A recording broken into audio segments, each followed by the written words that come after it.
ಇವತ್ತಿನ ವಿಡಿಯೋದಲ್ಲಿ ದಾಸವಾಳ ಎಲೆಗಳು ಹಳದಿಯಾಗಿ ಉದುರೋದಕ್ಕೆ ಕಾರಣ ಏನು ಮತ್ತು ಆ ಕಾರಣಕ್ಕೆ ಸುಲಭವಾದ ಪರಿಹಾರ ಯಾವುದು ಅದನ್ನು ತಿಳ್ಕೊಳ್ಳೋಣ.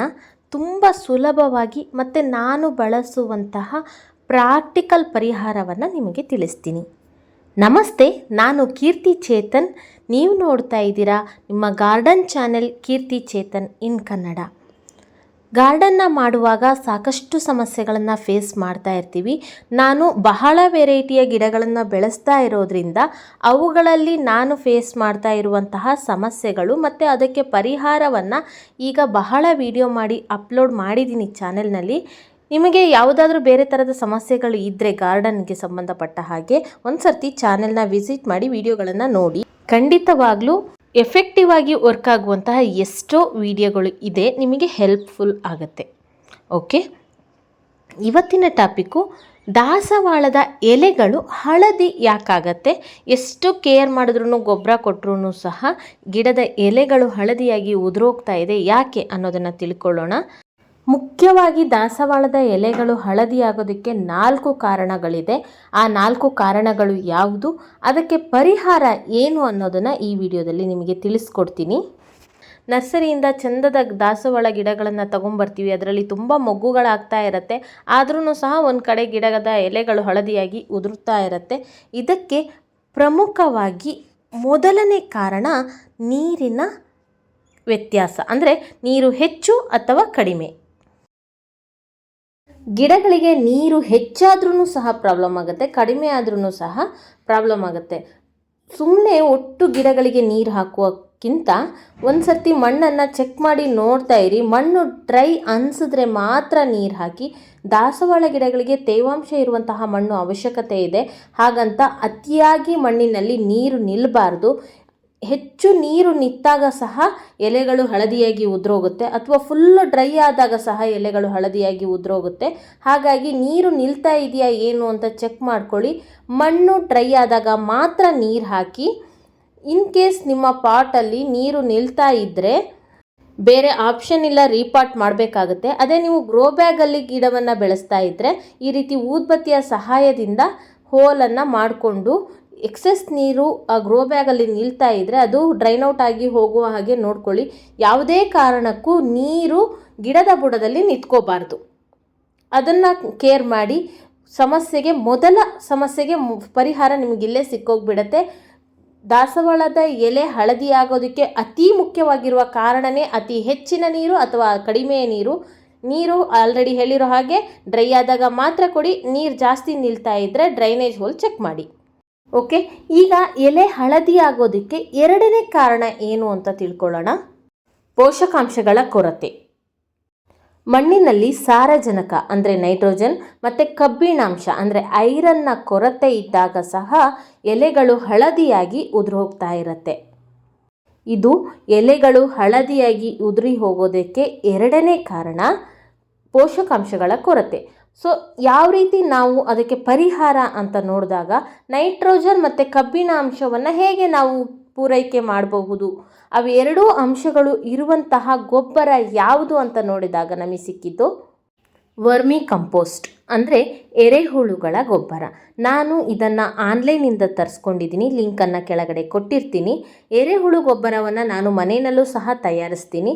ಹೆಚ್ಚು ಗಿಡಗಳು ಇರೋದ್ರಿಂದ ಕಡಿಮೆ ಗೊಬ್ಬರ ಉತ್ಪಾದನೆ ಆಗುತ್ತೆ. ಹಾಗಾಗಿ ಅವಶ್ಯಕತೆ ಬಿದ್ದಾಗ ಆನ್ಲೈನಿಂದ ವರ್ಮಿ ಕಂಪೋಸ್ಟನ್ನು ತರಿಸ್ಕೊಳ್ತೀನಿ. ನಿಮಗೂ ಬೇಕಿದ್ರೆ ಆನ್ಲೈನಿಂದ ವರ್ಮಿ ಕಂಪೋಸ್ಟನ್ನು ತರಿಸ್ಕೊಂಡು ಬಳಸಬಹುದು. ಇದರಲ್ಲಿ ಹೆಚ್ಚಿನ ನೈಟ್ರೋಜನ್ ಮತ್ತು ಕಬ್ಬಿಣಾಂಶ ಸಹ ಇರುತ್ತೆ. ಜೊತೆಗೆ ಒಂದು ಗಿಡದ ಸಂಪೂರ್ಣ ಬೆಳವಣಿಗೆಗೆ ಬೇಕಾಗಿರುವಂತಹ NPK ಇದರಲ್ಲಿ ಇರುತ್ತೆ. ಈಗ ಬೇಸಿಗೆ ಆಗಿರೋದ್ರಿಂದ ಡೈರೆಕ್ಟಾಗಿ ಗೊಬ್ಬರವನ್ನು ಗಿಡಕ್ಕೆ ಕೊಡಬೇಡಿ. ಸ್ವಲ್ಪ ಗೊಬ್ಬರವನ್ನು ಒಂದು ಟಬ್ನಲ್ಲಿ ಹಾಕಿ ಅಗತ್ಯ ಇರುವಷ್ಟು ನೀರನ್ನು ಹಾಕಿ 2 ದಿನಗಳ ಕಾಲ ನೆನೆಸಿಡಿ. ಇದು ಬೇಸಿಗೆಯ ಸಂದರ್ಭದಲ್ಲಿ ಹೀಗೆ ಮಾಡಿ ಕೊಡೋದ್ರಿಂದ ಗೊಬ್ಬರದ ಬಿಸಿ ಗಿಡಗಳಿಗೆ ತೊಂದರೆ ಕೊಡೋದರ ಬದಲು ನೀರಿನ ಜೊತೆ ಮಿಕ್ಸ್ ಮಾಡಿ ಕೊಡೋದ್ರಿಂದ ತಂಪಾಗುತ್ತೆ, ಗಿಡಕ್ಕೆ ಕೂಡ ತಂಪಾಗುತ್ತೆ, ಗೊಬ್ಬರದ ಪೌಷ್ಟಿಕಾಂಶಗಳನ್ನು ಕೂಡ ಗಿಡಕ್ಕೆ ಒದಗಿಸಿದ ಹಾಗಾಗತ್ತೆ. ಈ ರೀತಿ ನೆನೆಸಿ ಮುಚ್ಚಿಟ್ಬಿಡಿ 2 ದಿನ. 2 ದಿನಗಳ ನಂತರ ಒಂದು ಕೋಲಿನ ಸಹಾಯದಿಂದ ಅದನ್ನು ಚೆನ್ನಾಗಿ ತಿರ್ಸಿ ಆ ನೀರಿನ ಜೊತೆ ಗೊಬ್ಬರ ಪೂರ್ತಿಯಾಗಿ ನೆನೆದು ಆ ನೀರಿನಲ್ಲಿ ಸಹ ಗೊಬ್ಬರದ ಅಂಶವನ್ನು ಅದು ಬಿಟ್ಕೊಳ್ಳಿ. ಆ ನಂತರ ಈ ನೀರನ್ನು ನೀವು ಯಾವ ಗಿಡಗಳಿಗೆ ಕೊಡಬೇಕು ಅಂತ ಇದ್ದೀರಾ ಆ ಗಿಡಗಳಿಗೆ ಕೊಡಿ. ಇದು ಕೇವಲ ದಾಸವಾಳ ಗಿಡ ಅಂತಲ್ಲ, ಎಲ್ಲ ಗಿಡಗಳಿಗೂ ಸಹ ಬೇಸಿಗೆಯಲ್ಲಿ ಗೊಬ್ಬರವನ್ನು ಈ ರೀತಿ ಕೊಡೋದ್ರಿಂದ ಗಿಡಕ್ಕೆ ತಂಪಾಗುತ್ತೆ, ಜೊತೆಗೆ ಅವಶ್ಯಕತೆ ಇರುವಂತಹ ಎಲ್ಲ ಪೌಷ್ಟಿಕಾಂಶಗಳನ್ನು ಒದಗಿಸಿದ ಹಾಗೆ ಸಹ ಆಗುತ್ತೆ. ಆದರೆ ನೆನಪಿರಲಿ, ಈ ಗೊಬ್ಬರ ಕೊಡುವುದರ ಮಧ್ಯೆ ಕನಿಷ್ಠ ಅಂದರೂ 20ರಿಂದ 1 ತಿಂಗಳ ಟೈಮ್, ಅಂದರೆ 20 ದಿನದಿಂದ 1 ತಿಂಗಳ ಕಾಲ ಗ್ಯಾಪ್ ಇರಲಿ. ಸಾಧ್ಯವಾದಷ್ಟು ಈ ಬಾಳೆಹಣ್ಣಿನ ಸಿಪ್ಪೆಯನ್ನು ನೆನೆಸಿದಂಥ ನೀರು, ಈರುಳ್ಳಿ ಸಿಪ್ಪೆಯ ನೀರು, ಟೀ ಪೌಡ್ರ್ ನೀರು ಇಂಥವನ್ನು ಕೊಡ್ತಾ ಇರಿ. ಜೊತೆಗೆ 20 ದಿನಕ್ಕೊಂದ್ಸರ್ತಿ ಅಥವಾ 1 ತಿಂಗಳಿಗೆ ಒಂದ್ಸರ್ತಿ ಈ ರೀತಿ ಗೊಬ್ಬರದ ನೀರನ್ನು ಸಹ ಕೊಡ್ತಾ ಇರಿ. ವರ್ಮಿ ಕಂಪೋಸ್ಟಲ್ಲಿ ಐರನ್ ಅಂಶ ಕೂಡ ಚೆನ್ನಾಗಿರೋದ್ರಿಂದ ಗಿಡದ ಎಲೆ ಹಳದಿ ಆಗೋದನ್ನು ಅದು ತಪ್ಪಿಸುತ್ತೆ. ಜೊತೆಗೆ ಎಪ್ಸಮ್ ಸಾಲ್ಟ್ ನೀರನ್ನು ಸಹ ನೀವು ತಿಂಗಳಿಗೊಮ್ಮೆ ಕೊಡಬಹುದು. ಅದು ಗಿಡದ ಎಲೆ ಹಸಿರಾಗಿರೋದಕ್ಕೆ ಹೆಲ್ಪ್ ಮಾಡುತ್ತೆ. ಓಕೆ, ಈಗ ಗಿಡದ ಎಲೆಗಳು ಹಸಿರಾಗೋದಕ್ಕೆ 2 ಕಾರಣಗಳನ್ನು ತಿಳ್ಕೊಂಡ್ವಿ ಮತ್ತು ಅದಕ್ಕೆ ಪರಿಹಾರವನ್ನು ಸಹ ತಿಳ್ಕೊಂಡ್ವಿ. 3ನೇ ಕಾರಣ ಯಾವುದು, ಅದರ ಪರಿಹಾರ ಮತ್ತು ಕಾರಣ ಯಾವುದು ಅಂತ ತಿಳ್ಕೊಳ್ಳೋಣ. ಕೀಟಗಳ ಕಾಟ ಇದ್ರೂ ಸಹ ಗಿಡದ ಎಲೆಗಳು ಹಳದಿಯಾಗಿ ಉದುರೋಗುತ್ತೆ.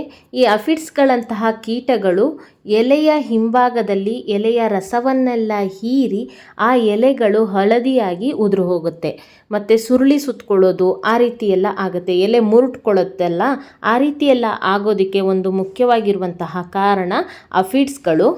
ಇದಕ್ಕೆ ಪರಿಹಾರವಾಗಿ ಯಾವುದೇ ರೀತಿಯ ಕೀಟ ಬಾಧೆ ಇದ್ರೂ ಸಹ ನೀಮ್ ಆಯಿಲ್ನ ಬಳಸಿ 1 ಲೀಟರ್ ನೀರಿಗೆ 5 ml ಅಷ್ಟು ನೀಮ್ ಆಯಿಲ್ ಮತ್ತು 1-2 ಡ್ರಾಪ್ ಅಷ್ಟು ಹ್ಯಾಂಡ್ ವಾಶನ್ನು ಮಿಕ್ಸ್ ಮಾಡಿಕೊಂಡು ಗಿಡಗಳಿಗೆ ಸ್ಪ್ರೇ ಮಾಡಿ. ನಾನು ಈ ನೀಮ್ ಆಯಿಲ್ನ ಆನ್ಲೈನಿಂದ ತರಿಸ್ಕೊಂಡಿದ್ದೀನಿ, ನಿಮಗೆ ಬೇಕಿದ್ದರೆ ಲಿಂಕ್ ಕೊಟ್ಟಿರ್ತೀನಿ ನೋಡಿ. ಈ ರೀತಿ ಸ್ಪ್ರೇ ಮಾಡುವಾಗ ಎಲೆಯ ಹಿಂಭಾಗವನ್ನು ಟರ್ನ್ ಮಾಡಿ ನೀಟಾಗಿ ಎಲ್ಲ ಕಡೆ ಸ್ಪ್ರೇ ಆಗುವ ಹಾಗೆ ಸ್ಪ್ರೇ ಮಾಡಿ, ಎಲ್ಲ ಕಡೆಗೂ ಆ ನೀರು ತಾಗಬೇಕು, ಆ ರೀತಿ ಸ್ಪ್ರೇ ಮಾಡಿ. ಇದು ಒಂದು ಸರ್ತಿ ಅಫಿಡ್ಸ್ಗಳು ಕಡಿಮೆ ಆಗಲಿಲ್ಲ ಅಂತಂದರೆ 2 ಡೇಸ್ ಗ್ಯಾಪ್ ಬಿಟ್ಟು ಮತ್ತೆ ಇನ್ನೊಂದು ಸರ್ತಿ ಸ್ಪ್ರೇ ಮಾಡಿ. ಹೀಗೆ ಮಾಡಿದಾಗ ಯಾವುದೇ ರೀತಿಯ ಕೀಟ ಬಾಧೆ ಇದ್ರೂ ಸಹ ಕ್ಲಿಯರ್ ಆಗುತ್ತೆ. ಎಲೆ ಹಳದಿಯಾಗಲು 4ನೇ ಅತಿ ಮುಖ್ಯ ಕಾರಣ ತಾಪಮಾನದ ಬದಲಾವಣೆ. ಅತಿಯಾದ ಬಿಸಿಲು ಅಥವಾ ಅತಿಯಾದ ತಂಪು ವಾತಾವರಣವು ಎಲೆಗಳಿಗೆ ಸ್ಟ್ರೆಸ್ ಆಗಿ ಅದರಿಂದ ಎಲೆ ಹಳದಿಯಾಗಿ ಉದುರೋಗುತ್ತೆ. ಅತಿಯಾಗಿ ಬಿಸಿಲಿದ್ದಾಗ ಸ್ವಲ್ಪ ಗಿಡಗಳಿಗೆ ನೆರಳು ಒದಗಿಸೋದಕ್ಕೆ ಟ್ರೈ ಮಾಡಿ. ಅಥವಾ ಈ ನನ್ನ ಚಾನೆಲ್ನಲ್ಲಿ ಈ ಹಿಂದಿನ ಒಂದು ವಿಡಿಯೋದಲ್ಲಿ ಬಿಸಿಲು ಹೆಚ್ಚಿದ್ದಾಗ ಗಿಡದ ಆರೈಕೆ ಹೇಗೆ ಮಾಡಬೇಕು ಅನ್ನೋದನ್ನು ತಿಳಿಸಿದ್ದೀನಿ, ಆ ವಿಡಿಯೋ ನೋಡಿ, ನಿಮಗೆ ಹೆಲ್ಪ್ ಆಗುತ್ತೆ. ಅದು ಇಲ್ಲ ಅಂತಂದರೆ ಸ್ವಲ್ಪ ನೆರಳು ಕೊಡೋದಕ್ಕೆ ಪ್ರಯತ್ನ ಮಾಡಿ. ಇನ್ನು ತಂಪು ಹೆಚ್ಚಾಗಿರುವಂತಹ ಸಂದರ್ಭದಲ್ಲಿ ಗಿಡಕ್ಕೆ ಕನಿಷ್ಠ 5ರಿಂದ 6 ಗಂಟೆಗಳ ಕಾಲ ಬಿಸಿಲು ಬೀಳುವಂತಹ ಪ್ಲೇಸ್ಗೆ ಗಿಡವನ್ನು ಶಿಫ್ಟ್ ಮಾಡಿ. ಹೀಗೆ ಮಾಡೋದ್ರಿಂದ ಗಿಡಗಳ ಎಲೆಗಳು ಹಳದಿ ಆಗೋದ್ರಿಂದ ಸಂರಕ್ಷಣೆ ಮಾಡಬಹುದು. ಓಕೆ ಸ್ನೇಹಿತರೆ, ಗಿಡದ ಎಲೆ ಹಳದಿ ಆಗೋದಕ್ಕೆ ಕಾರಣವಾಗಿರುವ ನೀರಿನ ವ್ಯತ್ಯಾಸ, ಗೊಬ್ಬರದ ಕೊರತೆ, ಕೀಟಗಳ ಕಾಟ ಮತ್ತು ಹವಾಮಾನ ವೈಪರೀತ್ಯ ಇವುಗಳ ಬಗ್ಗೆ ಸಂಪೂರ್ಣವಾಗಿರುವ ಮಾಹಿತಿಯನ್ನು ಒದಗಿಸ್ತೀನಿ ಅಂತ ಭಾವಿಸ್ತೀನಿ. ಆ ಸಮಸ್ಯೆ ಮತ್ತು ಸಮಸ್ಯೆಗೆ ಪರಿಹಾರವನ್ನು ಸಹ ತಿಳಿಸಿದ್ದೀನಿ. ಇವುಗಳನ್ನು ಸರಿಪಡಿಸಿದ್ದೇ ಆಗಿದ್ದರೆ ಖಂಡಿತವಾಗಲೂ ನಿಮ್ಮ ದಾಸವಾಳದ ಎಲೆಗಳು ಹಳದಿಯಾಗಿ ಉದುರೋದಿಲ್ಲ. ನಮ್ಮ ಚಾನೆಲ್ನಲ್ಲಿ ಇದೇ ಥರ ದಾಸವಾಳ ಗಿಡದ ಕೇರ್ ಬಗ್ಗೆ ತುಂಬಾ ಇನ್ಫಾರ್ಮೇಷನ್ಗಳು ಇರುವಂತಹ ವಿಡಿಯೋಗಳಿದೆ. ಚಾನೆಲ್ನ ಒಂದು ಸರ್ತಿ ವಿಸಿಟ್ ಮಾಡಿ, ವಿಡಿಯೋಗಳನ್ನು ನೋಡಿ, ನಿಮಗೆ ತುಂಬ ಹೆಲ್ಪ್ ಆಗುತ್ತೆ. ಮುಂದೆ ಮತ್ತೊಂದು ಒಳ್ಳೆಯ ಕಂಟೆಂಟ್ ಇರುವ ವಿಡಿಯೋ ಜೊತೆ ಮತ್ತೆ ಸಿಗ್ತೀನಿ. ಅಲ್ಲಿವರೆಗೂ ಟೇಕ್ ಕೇರ್, ಬಾಯ್, ಹ್ಯಾಪಿ ಗಾರ್ಡನಿಂಗ್.